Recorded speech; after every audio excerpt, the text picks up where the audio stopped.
partir de agora você está no programa Questão de Justiça, um programa de utilidade pública veiculado todas as quintas-feiras pela UTV, programa Questão de Justiça também veiculado pela Rede Brasil de Televisão, TV Aberta São Paulo e por diversos canais conveniados à rede da Associação dos Canais Comunitários de São Paulo. Para você que não conhece o site do programa Questão de Justiça, acesse www.questãodejustiça.com.br. Hoje, o programa Questão de Justiça vai tratar sobre, especificamente, o direito tributário que, de certa forma, traz contornos e traz uma discussão acirrada na doutrina e na própria sociedade. Direito tributário, quando falamos de direito tributário, nós temos diversos temas que o compõem e que norteiam esse chamado direito tributário. Questão da incidência, lançamento, as hipóteses de incidência tributária, a própria carga tributária, a prescrição, as isenções, enfim, diversos temas e que geram controvérsias, e aí nós falamos de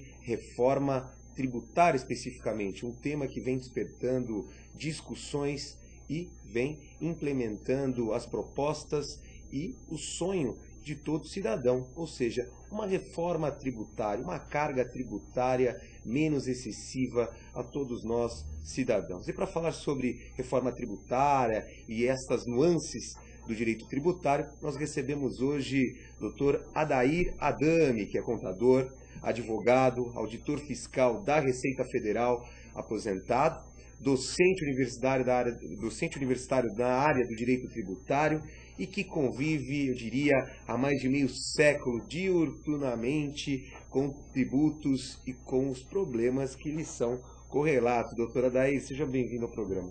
Muito obrigado pelo convite. Espero que aquilo que a gente possa produzir e apresentar seja de utilidade para aqueles que nos ouvirem e que nos vierem a nos assistir. Doutor Adame, eu estava lendo o seu currículo, na verdade, um currículo vasto, acho que eu ficaria pelo menos meio programa aqui lendo seu currículo, mas alguns pontos me chamaram a atenção, porque nos 27 anos que o senhor exerceu o cargo, o senhor cumpriu inúmeras funções. Acho muito importante isso para o profissional do direito tributário. Hoje, muitas vezes, o jovem ele ingressa no mercado de trabalho e ele acha, vou advogar no direito tributário. Mas não é tão simples assim.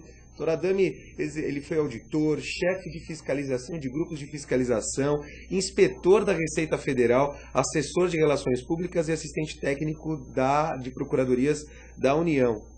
Para tanto, foi requisitado por 4 anos como assessor técnico do governador do estado de São Paulo. Olha, um currículo muito importante e que traz uma gama de conhecimentos. Acho que o senhor conviveu, durante todos esses anos de direito tributário, conviveu com essas personalidades que nós temos hoje, Dr. Paulo de Barros, Dr. Roque Antônio Carrassi, todos estes grandes juristas hoje do direito tributário. Eu tive o privilégio de conviver com eles. Olha só. Conheci pessoalmente Rubens Gomes de Souza, que foi praticamente o autor do nosso Código Tributário Nacional. Tive o privilégio de conviver com o professor Alcides Jorge Costa, ainda vivo e ativo, e todos aqueles que praticamente criaram, tiveram uma participação ativa até na formulação da legislação infraconstitucional, legislação ordinária. Eu tive o privilégio de ter ao meu lado, trabalhando comigo, o professor Fábio Fanucchi, falecido, afora o professor Fábio Monteiro de Barros, brilhante. Geraldo Ataliba também, você conheceu? Geraldo Ataliba Nogueira, o Atalibinha. Tive o privilégio, é um privilégio conhecer pessoas e conviver com pessoas como o professor Ives Gandara. Grandes personalidades. Além de um profundo e enorme conhecedor de direito tributário, falar dele aqui seria mais ou menos como enxugar gelo. Nós ficaríamos enxugando gelo aqui durante toda a entrevista, porque é um ser humano de qualidades excepcionais. Eu tenho profunda admiração pelo Ives e confesso que foi um privilégio conviver com ele. E nós fazíamos anualmente, inclusive coordenado pelo Ives, um simpósio anual sobre direito tributário, exatamente para fomentar o estudo do direito tributário. O direito tributário, como ramo da ciência jurídica, é novo. Ele surgiu em 1965 com a Emenda Constitucional 18. E, consequentemente, ainda estamos praticamente engatinhando.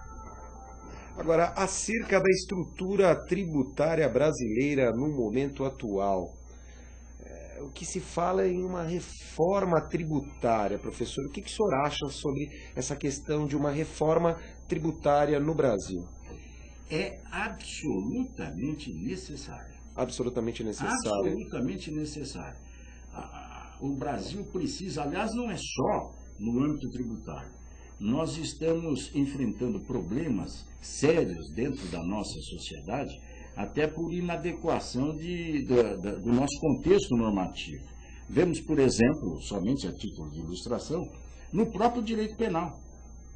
Nós discutimos diariamente, imputa-se ou não se imputa a criminalidade a um jovem de 17 anos. Então, veja, o cidadão até 17 anos, 364 dias, ele é inimputável.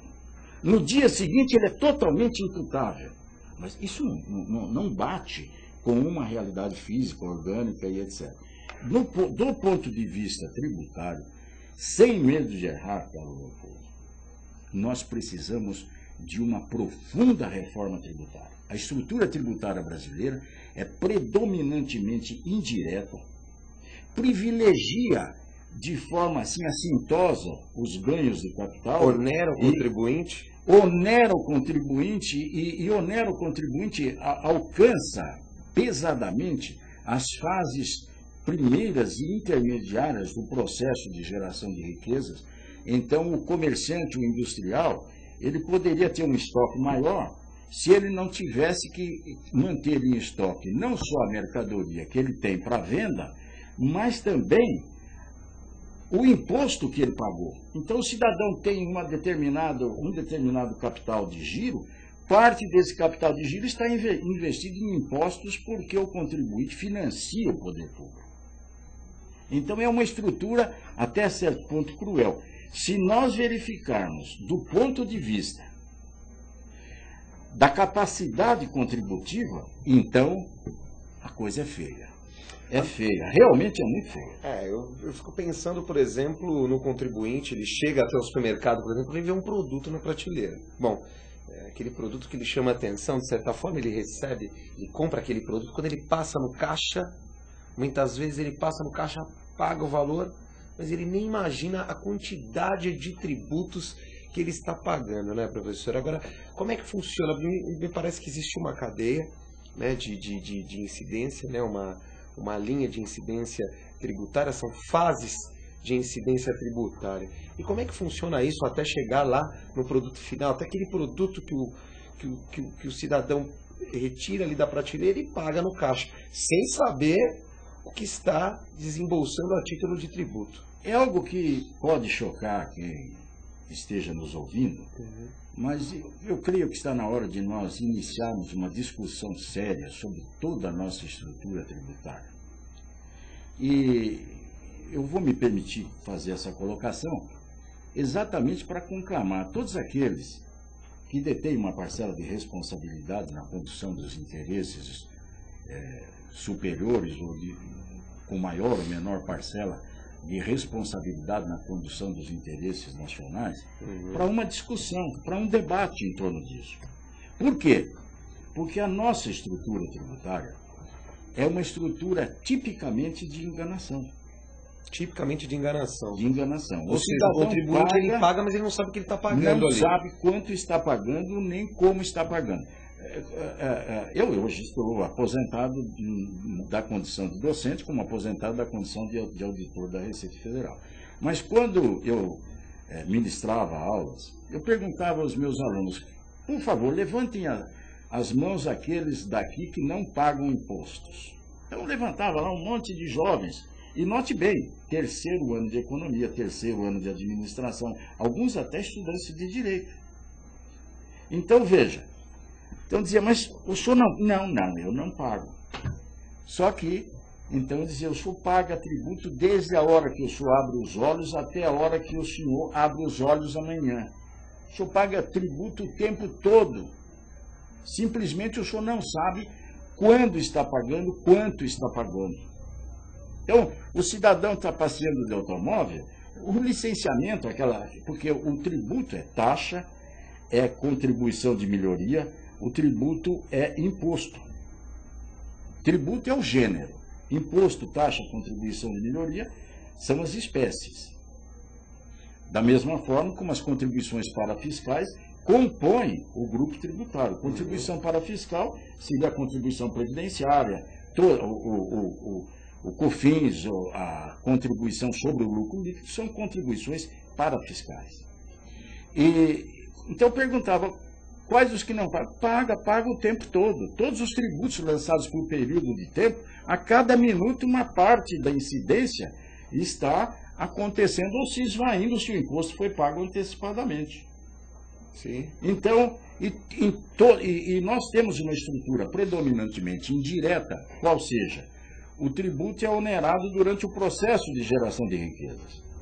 Então, quando chega no final, ele está com uma carga tributária que varia de 30% a 50%, em alguns até mais alto. Olha só, professor, na verdade, nosso programa, ele vai, de certa forma, para o mundo, né, através da mídia aqui, como é um programa ao vivo, ele é acessado hoje por telespectadores do mundo inteiro. Se não bastasse em outras emissoras em que esse programa ele é retransmitido. Agora, já que esse programa é ao vivo, gostaria até de solicitar aos internautas que, de certa forma, fizessem uma interação maior aqui conosco e dessem a sua opinião com relação a isso que o professor hoje vem colocando nessa questão da possibilidade de uma reforma tributária. E aí a sua opinião, o que você acha hoje sobre o tributo que você paga, né? Você acha que é conveniente, não é conveniente, enfim, se é certo, se não é certo.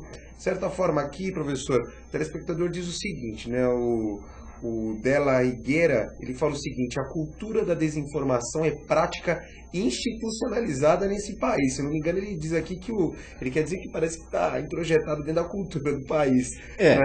Sem dúvida faz parte da nossa tradição, porque é muito difícil. Nós tivemos no governo federal programas de conscientização, de educação, de escolas no ensino fundamental e etc., que posteriormente foi abandonado porque, na realidade, não encontrou muita repercussão. Mas nós temos povos nos quais nós podemos até nos espelhar, porque em matéria tributária, como eu estava lhe dizendo, muito pouco se cria e quase tudo se copia. Então, o nosso imposto de renda, por exemplo, veio da Inglaterra. Lord Pitt, quando teve que guerrear contra Napoleão. O nosso ICM veio da França, da reforma tributária de 54, quando os franceses introduziram lá em 64 e nós introduzimos aqui em 65, em substituição ao antigo imposto de vendas e consignações. Então, faz parte realmente da cultura brasileira essa desinformação. É uma estrutura de enganação. Você toma o dinheiro do cidadão, ele não sabe quanto está pagando, você não precisa da consciência contributiva dele. Ele não precisa se dispor a dizer, não, eu sou um cidadão que quero bem o meu país, como eu já ouvi de norte-americanos. Eu trabalhei em empresas multinacionais, transnacionais, de origem norte-americana, e eu me deparei com norte-americanos que diziam, não, eu quero pagar, eu faço questão de pagar o meu imposto de renda, porque eu vou exigir do meu governo que preste contas de como esse dinheiro vai ser aplicado. Será que os governos, na verdade, querem tornar ou deixar com que o cidadão seja realmente desinformado? Se fala até na educação, não vamos educar tanto assim. Será que deixar mesmo que esse cidadão não tenha informação do que ele está pagando de tributo como uma forma de uma certa forma, impor para que ele pague esse tributo? Não tem. Essa educação passa ao largo. É complicado. Não, é chocante, porque eu vejo aí, o governo se dispõe a gastar milhões para imprimir cartilhas sobre homoafetividade e outras aberrações da natureza, e não se omite, é completamente omisso no que diz respeito à educação. Veja. E não se fala em reforma tributária também. Não, se fala. Até só que se fala em reforma. Não, a reforma tributária que tem sido cogitada, ela é analisada sob o ângulo da repartição dos recursos públicos. Ou seja, deputados, senadores, etc., estão lá. Não, nós precisamos fazer uma reforma porque o Estado tem que participar mais da receita de tal tributo ou de tal imposto, o município tem que participar mais, nós temos que desonerar isso ou onerar aquilo, etc. Mas ninguém cogita de desonerar as camadas mais pobres da população. É aí que a nossa estrutura se torna aberrante. Por quê? Veja, o imposto de renda, que pela Constituição brasileira é necessariamente progressivo, a progressividade do imposto sobre a renda, no Brasil, me perdoe, é uma piada. É uma piada. Os internautas dizem o seguinte, que a reforma nesse país é um eterno banho-maria no Congresso, e vai continuar enquanto o governador tiver a maioria nas duas casas. Ou os senhores acham que o fisco vai permitir a redução da arrecadação com uma reforma que traga os nossos tributos a uma configuração mais justa para o contribuinte? Pergunta capciosa aqui. É uma pergunta a qual eu respondo. Mas inteligente. É uma colocação inteligente e a qual eu abordo com muita tranquilidade. Quando eu digo nós precisamos debater essa reforma, eu estou tomando a liberdade de aproveitar a oportunidade para convocar professores, parlamentares, aqueles que detêm mandatos públicos, para que nós iniciemos uma discussão tentando ajudar, tentando minorar, tentando melhorar as condições de vida das camadas mais pobres da população e que pagam tanto imposto sem saber que pagam. Veja, quando se fala em reforma tributária, nós podemos sim aliviar a carga tributária para as camadas inferiores, redistribuindo essa carga tributária entre os demais segmentos da população. E segmentos que possam pagar mais porque detêm maior capacidade contributiva. Porque, filosoficamente, o princípio é muito antigo. E o estudante de Direito, em teoria geral do Estado, ele sabe disso. De cada um, de acordo com a sua possibilidade. A cada um, de acordo com a sua necessidade. Só para ser bem incisivo e bem direto, professor. Na verdade, a nossa carga tributária, né, e sua distribuição no país, no nosso universo de contribuintes, né, a estrutura vigente, ela é pesada, ela é excessiva, ela é justa? Qual a sua opinião, de certa forma? Ela é pesada. Ou ela é injusta? Ela é pesada e ela se torna injusta, seja pela forma de incidência, seja pelo fato dela não guardar progressividade. Então, se você tem uma estrutura proporcional e você desconhece a capacidade contributiva de cada segmento da população, você automaticamente tem uma estrutura regressiva, ou seja, quanto menor a renda do cidadão, maior a oneração tributária. Eu explico. Se eu tenho aqui uma conta de telefone, até eu separei aqui, uma conta de telefone, uma conta mínima. O cidadão que tem um telefone em casa, simplesmente para ligações emergenciais. Olha lá você que tem telefone em sua residência, que o professor trazendo uma conta de telefone, acho que é uma informação importante aqui. Vamos ver. Olha só, uma conta telefônica, R$ 26,00 a pagar. Agora vamos ver os impostos. Base de cálculo do ICMS, R$ 26,00, ou seja...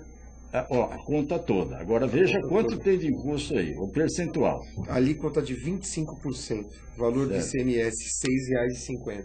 Isto quer dizer o seguinte, que para o governo do Estado e o governo municipal, esse cidadão que paga somente R$ 26,00, só ali ele está pagando R$ 6,50. Agora, pondere todos os demais encargos que necessariamente compõem os custos dessa empresa. Então, você tem as contribuições previdenciárias, os encargos, os demais encargos de folha, as contribuições sobre o lucro líquido, que esses são contabilizados como despesas das empresas. O COFINS, que todas as contribuições são contabilizadas como despesas. Então, elas oneram o produto, elas oneram o produto final. Então, veja, esse cidadão, nessa conta de telefone, ele está recolhendo de impostos acima de 35%, sem medo de errar. Olha lá. Quero cumprimentar todos os internautas aqui, o Guto, o Fabio, o Neto, que é colega também, é advogado.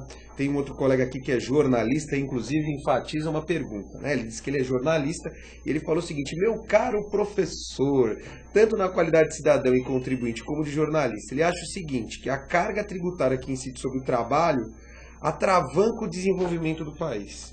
Ele diz que não importa o tamanho da empresa empregadora, mas ele diz que a carga tributária, de certa forma, atravanca. Atravanca. Seja a carga tributária que onera a folha de salários, seja a pesada tributação sobre os ganhos do trabalhador. Veja, o imposto, nós estamos regredindo no tempo. Os jovens não sabem, mas o imposto sobre a renda no Brasil, ele já foi seletivo. Sim. O que é um imposto seletivo? É aquele que distingue o objeto da incidência. O IPI é um imposto seletivo, ou seja, o produto essencial paga uma taxa ou não paga, o produto útil, uma taxa um pouquinho maior, o produto dispensável, uma maior, o produto de luxo, uma taxa maior, e o nocivo, aquele que, se puder, como é o caso do cigarro, da bebida alcoólica, que eu, inclusive, aumentaria. Por quê? Então, o imposto de renda ele já foi seletivo, ou seja, veja a injustiça que nós cometemos. E ninguém fala, porque falar em justiça fiscal no Brasil, principalmente diante dos nossos legisladores, não generalizo absolutamente, seria uma irresponsabilidade. E nós temos excelentes legisladores. Mas os legisladores que se vinculam aos grupos capitalistas, falar em justiça tributária, diminuição do ônus para as classes inferiores, é a mesma coisa que tentar compor um tratado sobre cordas em casa de enforcado, em família de enforcado. Complicadíssimo. Professor, a Fabi, ela pergunta o seguinte, ela diz assim, olha, faz a minha pergunta, ela falou o seguinte, você acha os impostos do Simples Nacional baixos ou não? Olha, o Simples, ele agilizou. Agora, toda a nossa estrutura ela tem que ser revista. Certo? Ela pode e deve ser diminuída para que nós tentemos uma incidência maior no imposto sobre a renda que tributa o ganho. Agora, a estrutura tributária, ela se torna, eu estava dizendo, ela se torna regressiva por quê? Porque o cidadão que ganha, digamos, 4 ou 5 salários mínimos, ele tem um filho, tem 2 filhos, tem uma esposa, etc. Ele necessariamente vai consumir toda a renda dele. Ele não tem capacidade praticamente nenhuma de poupança. Como tudo que ele consome está pesadamente tributado, ele contribui sobre tudo aquilo que ele ganha. Então, respondendo à pergunta do espectador, atravanca mesmo. Por quê? Porque na medida em que você onera o consumo, e inclusive onera a cesta básica e uma série de itens, você está retirando a capacidade aquisitiva dessa camada da população. Então, veja, a economia brasileira, no governo Lula, a partir do Fernando Henrique, ela se dinamizou. Por quê? Porque o que o governo federal fez? Ele retirou dos impostos uma parte que vem onerando excessivamente as camadas inferiores e retornou, redistribuiu através de auxílio família e etc, e etc. Teria sido muito mais honesto, me perdoe, honesto, honesto, administrativamente honesto, se nós diminuíssemos a carga tributária e, consequentemente, aumentássemos o poder aquisitivo dessas camadas. Isso, numa economia sustentável, provavelmente não gerasse inflação e nós criaríamos um mercado onde nós teríamos brasileiros com, certamente, né, um senso maior de dignidade, porque não estaria recebendo auxílio, estaria produzindo e ganhando. Professor, nessa linha de argumentação, por exemplo, nós tivemos nos últimos anos, principalmente com as tecnologias, o período de globalização e o desenvolvimento do próprio país, nós tivemos um aumento da importância da pessoa jurídica como um todo. Pessoa jurídica que, de certa forma, nos últimos anos ganhou uma importância sofismável, diria. E aí, o que acontece? O cidadão muitas vezes quer montar uma empresa, mas o que se discute hoje é o seguinte, olha, para ele montar uma empresa hoje, a empresa, para sobreviver, ela, de certa forma, passa por grandes dificuldades em razão da grande carga tributária que este empresário tem que pagar. E aí, dentro dessa perspectiva, porque eu tenho certeza que inúmeros telespectadores aqui são empresários, e tem, por exemplo, um exemplo aqui é o Neto, né, que também é empresário, está sempre aqui conosco como telespectador, e eu diria, como é que funciona essa questão, né? O empresário hoje que paga uma carga tributária, de certa forma, excessiva, como é que funciona essa pessoa jurídica hoje? Ela consegue sobreviver, na sua opinião? Ou deveria haver uma reforma nesse sentido? Parte do capital de giro das empresas é utilizado para financiar os governos através de impostos. Por quê? Porque o pesado da incidência tributária vem se acumulando e o que sobra para o setor, vamos dizer, um produto qualquer, o que sobra para o setor terciário é um acréscimo de preço muito pequeno. Então, veja, quando o vendedor, aquele que finalmente entrega o produto ao consumo, ele vai fazer essa entrega, ele já percorreu todos os setores da economia que vieram onerando aquele produto. Então, ele já recolheu o imposto. Então, parte do capital de giro das empresas é utilizado para financiar o governo. Essa é que é a verdade. Então, é por isso, veja, se nós compararmos, por exemplo, eu não sou americanófilo, mas também não sou americanófobo. Ok. Os norte-americanos, minha neta me trouxe esteve agora em Dallas e me trouxe de presente, minha neta, uma maquininha e veio lá. Na nota fiscal está lá sales tax, 9%. 9%.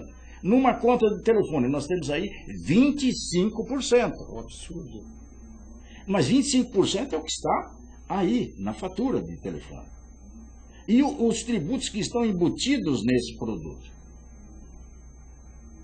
Então, veja, sob certo aspecto, eu concordo com o professor Ives Gandler, ele participando recentemente de um encontro com empresários, ele disse, é preciso que as nossas casas legislativas, principalmente no âmbito federal, deixem um pouco a sua condição de aprovadores de medidas provisórias e passem a legislar realmente como representantes do povo. Em prol do cidadão efetivamente. Veja. Projetos e mais projetos, e o cidadão pagando uma carga tributária excessiva, muitas vezes não sabe que paga. Não, e se você tomar todas as propostas de reforma tributária, com exceção de algumas vozes isoladas, não vamos generalizar não, porque tem algumas pessoas muito bem intencionadas. Mas eu tenho visto aí as propostas de reforma, as discussões iniciais, todas elas dizem respeito à repartição das receitas públicas, quem vai ganhar mais, etc. Veja, no próprio pré-sal, os royalties do pré-sal, o governo federal está tendo que ir para o Supremo, porque nem nisso aí, que é um ganho futuro, conseguem um acordo. Quer dizer, é uma voracidade violenta. E como já disse o professor Ives Gandler certa vez, Nós temos um custo Brasil muito alto. Nós temos 5.000 municípios com vereadores remunerados, com câmaras legislativas e etc. E isso vai onerando. Nós temos 500 deputados.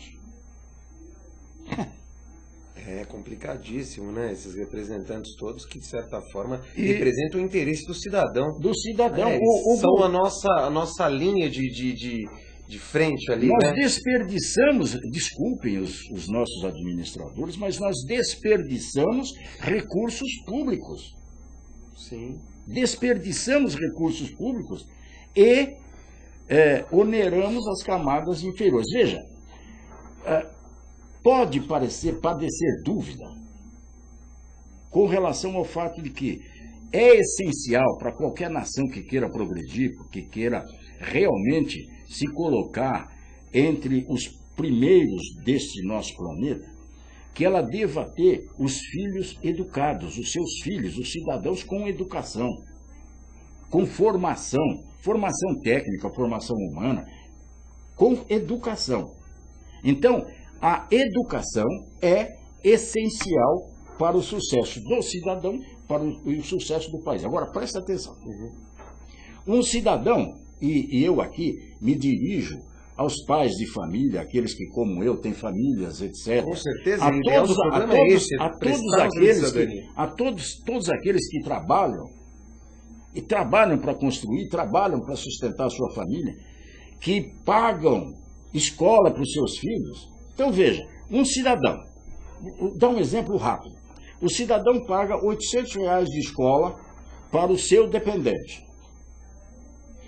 Esse dependente está cursando uma instituição de ensino particular. Consequentemente, na rede do ensino público, uma vaga está sendo preservada para alguém que,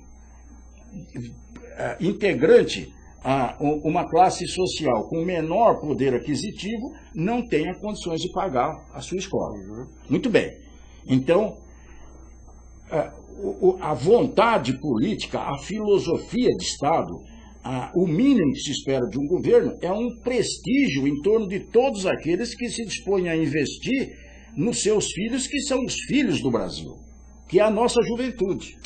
Agora, ouça só, veja bem, o cidadão paga R$800 por mês. No fim do ano, ele pagou R$9.600 de escola para o filho. Poxa, preservou uma vaga? Preservou.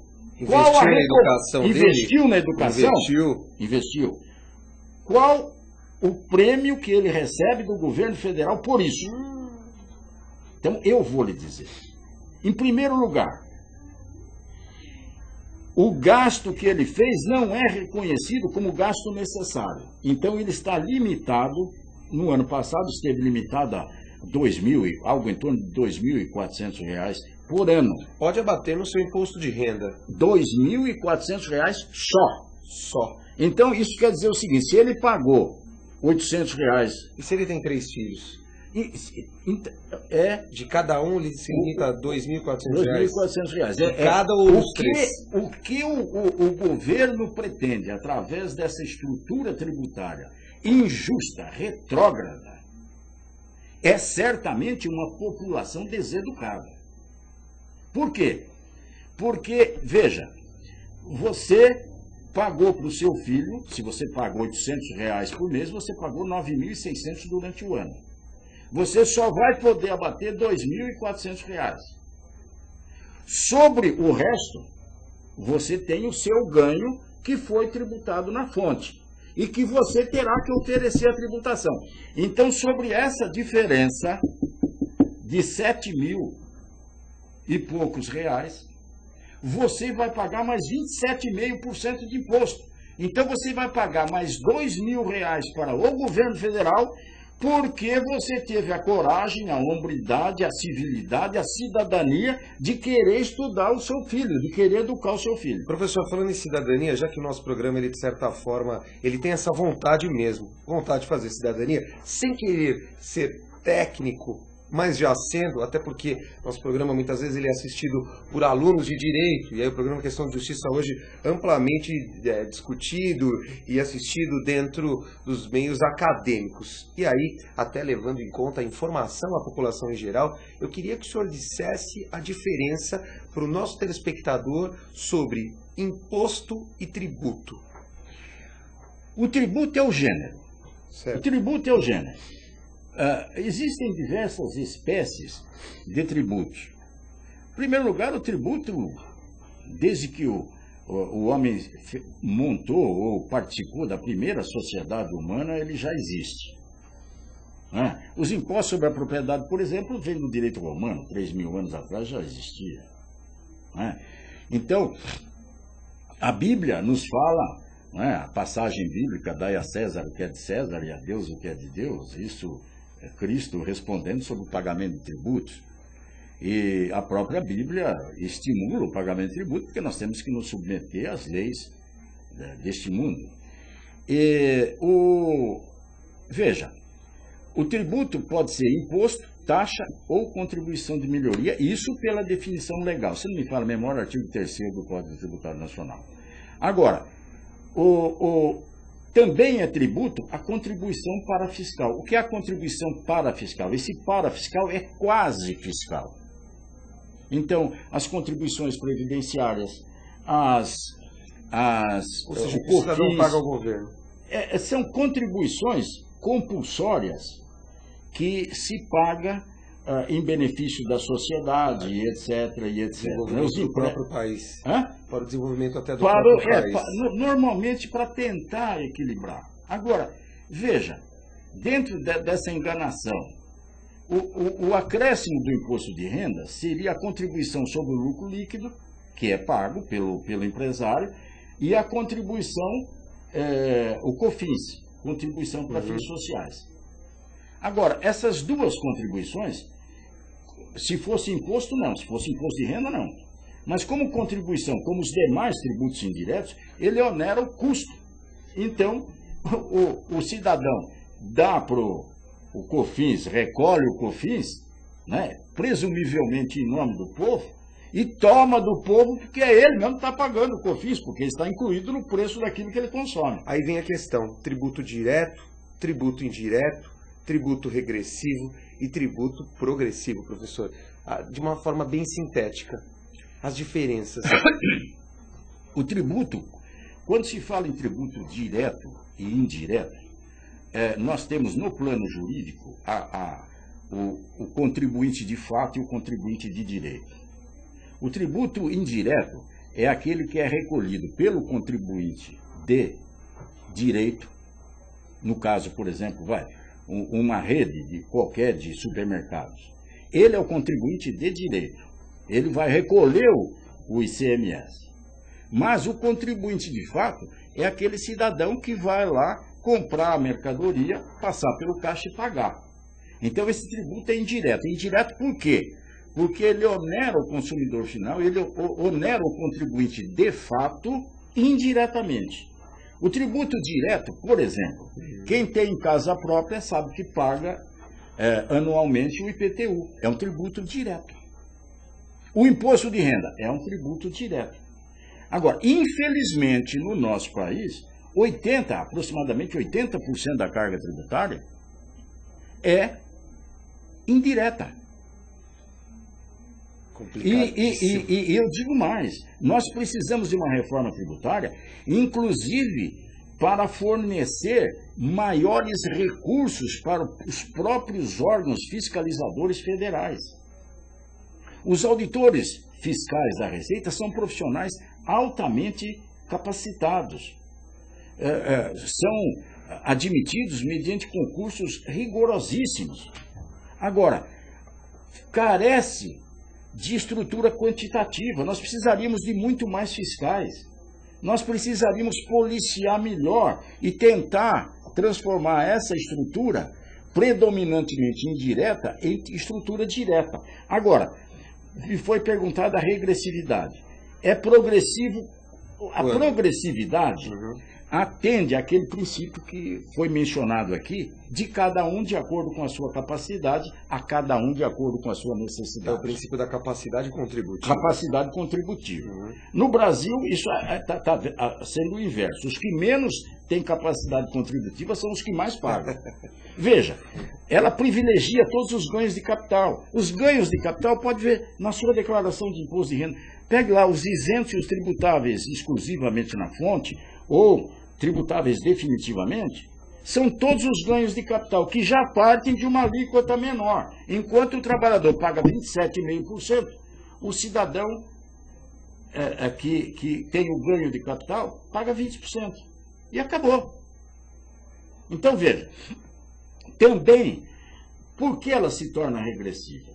A progressividade do imposto de renda no Brasil, me perdoem os nossos legisladores, me perdoem os administradores, é uma piada. Seria cômico se não fosse trágico e se não fosse extremamente pernicioso para o nosso povo e para o nosso país. Professor... A partir de... Então, veja só, o cidadão que ganha 3 mil por mês, ele já atingiu a alíquota de 27,5%. Ele vai pagar proporcionalmente o mesmo que aquele que ganha 50 mil por mês, que ganha 100 mil por mês, que ganha... A alíquota é a mesma. Ela se torna regressiva, por quê? Porque afora o que o cidadão paga de imposto de renda, ele tem a contribuição indireta sobre o que ele consome. Então, por lógica elementar, quanto maior a necessidade de consumo, maior a contribuição tributária. Quanto menor a necessidade de consumo, maior a capacidade de poupança e, consequentemente, menor a imposição tributária. Por quê? Porque somando-se a tributação direta com a indireta, chega-se a quase 50%. Ao passo que depois que termina o consumo, que entramos então nas faixas de poupança, então nós temos somente o imposto de renda. Também injusto, por quê? Porque nós tributamos pelo mesmo percentual o cidadão que ganha 4 mil reais e o cidadão que ganha 40 mil reais. Professor, pergunta extremamente importante do telespectador. Nós observamos, de certa forma, principalmente nas madrugadas, né, para quem fica estudando aí até as altas madrugadas, nossos colegas aí mestrando, sempre estudando nas madrugadas aí quando dá tempo, né, professor? E finais de semana, nós percebemos nas madrugadas, quando ligamos ali a televisão, aqueles inúmeros programas evangélicos, programas religiosos ali, de certa forma colocado, direcionado ao cidadão, né, prestando uma informação. Bom, de certa forma, a pergunta do telespectador, por que Bom, segundo o telespectador, a igreja não paga imposto. Eu diria que até paga, muitas vezes ela está isenta de alguns impostos. Agora, a pergunta é, por que a igreja não paga imposto? Ou, aí eu diria, a igreja paga imposto? Ou seja... Os templos religiosos de qualquer culto são imunes da tributação, são imunes. Não é que eles sejam isentos, eles não são exceção, porque a isenção é uma exceção à regra de incidência. Eles são imunes constitucionalmente. Ou seja, não pagam. Não pagam. E também as associações que se formam, elas gozam de benefícios fiscais, porque normalmente são associações que se voltam para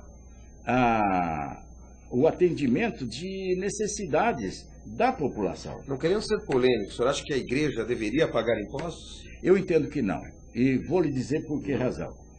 Porque nós precisamos, uma nação, ela se forma, ela se fortalece quando a cada um dos elementos que compõem a sua célula máter, que é a família, os jovens, são saudáveis de corpo e de espírito. Então, nós precisamos de jovens saudáveis, nós precisamos de famílias bem estruturadas. E, sem dúvida, a igreja, de certa forma, traz uma contribuição. Não, ela contribui mesmo. Né? Agora, o que eu entendo é que os órgãos de fiscalização deveriam policiar melhor. Isto sim, os órgãos de fiscalização deveriam policiar melhor as empresas que se formam, digamos assim, as unidades econômicas que objetivam lucro e que se formam ao derredor ou no intestino dessas organizações. Mas isto, por quê? Porque é normal que exista em qualquer atividade essa distorção de objetivos, ou essa confusão de objetivos. Sempre nós somos seres humanos. Uma sociedade é um organismo vivo. Então, é isso que nós temos que ponderar. Agora, o que nós deveríamos, isto sim, eu propugno por isso, é que os órgãos federais de fiscalização sejam dotados, sejam aperfeiçoados, principalmente em termos de trabalho de campo, porque esse é um trabalho de campo. Então, veja, a fiscalização federal, os auditores da Receita, eles têm se dedicado ao policiamento, normalmente através dos sistemas de controle integrantes dos sistemas eletrônicos de controle. Professor, eu fiquei pensando na questão da música hoje no país. E aí, eu sei que é específico, não querendo lhe deixar, de certa forma, apertado com relação à pergunta, mas a questão da música hoje, os cantores, de certa forma, como é que fica a carga tributária? Nós temos uma telespectadora aqui, Anice Mazeu, que ingressa na música brasileira, de certa forma, muito empenhada, aí sempre trazendo um público vasto, né, para assistir os seus shows, eu diria shows, músicas, esses eventos todos da música brasileira. Como é que fica essa questão da carga tributária neste aspecto? Não sei se o senhor estudou especificamente este tema, mas este tema em específico. O que acontece é o seguinte: se você verificar, todos os nossos empresários queixam-se, e com razão, da nossa carga tributária. E a nossa legislação, inclusive, agora está melhor com o simples, com o presumido, com o presumidão, com o presumido, com o simples, com as EPPs e etc. Mas nós exigimos de uma pequena empresa os mesmos controles que nós exigimos para uma multinacional, para uma empresa que tem 10 mil, 15 mil, 50 mil empregados. Fica muito mais fácil para a grande empresa desembolsar o valor, e aí, por exemplo, uma grande empresa de música do que aquele que começa. É claro. E tem muito mais dificuldades. Um dos itens da nossa reforma que necessariamente terá que ser discutido, e este é o convite que eu faço a todos aqueles que detêm uma parcela de responsabilidade ou que têm capacidade para interferir. Veja, nós temos que adotar alguns critérios, alguns princípios filosóficos, como, por exemplo, beneficiarmos as empresas e permitirmos reinvestimentos, deixar que elas cresçam e beneficiarmos o reinvestimento para depois tributarmos, por exemplo, as grandes fortunas, que hoje não pagam nada. É bem complicado, professor. São inúmeras as perguntas, né? Na verdade, acho que é importante, né? Mas se for... tem toda essa vasta experiência no direito tributário, responde às perguntas, de certa forma, com uma sensibilidade enorme, né? Os telespectadores todos gostaram aqui e as perguntas são inúmeras, né? Mas chegamos ao final do programa, não podemos mais continuar, professor. Já está convidado a retornar. Eu digo isso quando os convidados, né, explanam de uma certa forma plena, né, de uma forma plena, nós sempre convidamos. Ultimamente, eu acredito, para você que assiste ao programa Questão de Justiça, tem acompanhado geralmente os convidados, sem demagogia alguma, todos eles explanando de uma forma muito plena esses assuntos. E ao seu caso, eu gostaria muito de agradecer a sua participação no programa Questão de Justiça, professor. Eu é que agradeço, e se me permitir, eu gostaria de conclamar a todos aqueles, novamente, me sendo permitido, eu gostaria de conclamar a todos: vamos debater essa reforma tributária. Sim. Vamos discuti-la. Vamos discuti-la em fóruns, vamos discuti-la nas câmaras legislativas. Vamos tentar levar o nosso país ao grande destino que lhe está reservado. Muito obrigado pelo convite, obrigado, senhores telespectadores, obrigado a todos Obrigado a todos aqueles que me ouviram, tiveram paciência de me ouvir, e até um próximo convite, se Deus quiser. E para você que está acompanhando o programa Questão de Justiça, nós estaremos de volta na próxima quinta-feira com a supervisão aqui do Edu, de toda a diretoria da AltV, né? E lá com a produção Walter Siglione, que está nos assistindo, nós comunicamos com ele através do nosso link aqui, Walter Siglione, Hilda Siglione, toda a produção, Benê Correia, toda a produção do programa Questão de Justiça. Até a próxima quinta-feira.